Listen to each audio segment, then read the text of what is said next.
Hello guys, magandang hapon.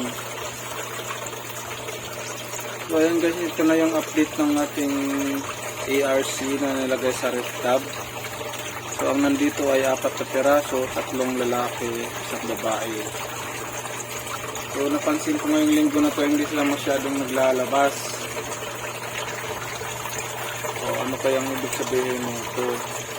Pero pag binuklat ko naman, nandyan lang sila sa ilalim. So sana okay lang sila. Kasi sila na lang yung mga sahak na dadami.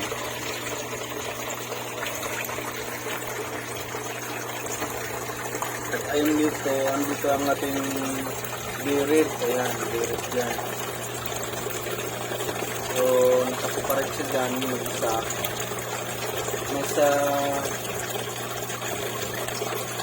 Sa 3 weeks na po yan guys na birit ko naman dyan.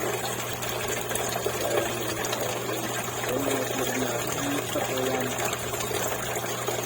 Sana mag-isa yun. Ang pinapakain ko pala dito guys, binibigyan ko minsan ito, taho yan eh. Ayan, taho. Tapos pag nag-isda kami, binibigyan ko ng isda. Pero meron ako dito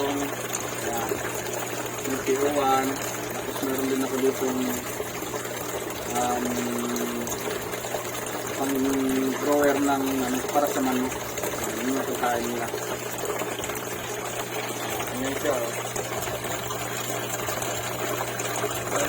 4 weeks na siyang berry. Sana mag-isa.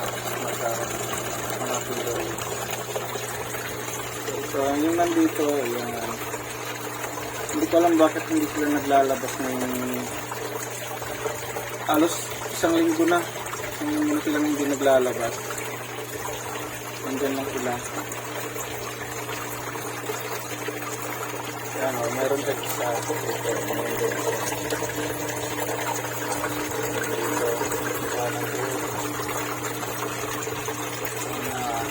Okay lang sila. Guys, thank you.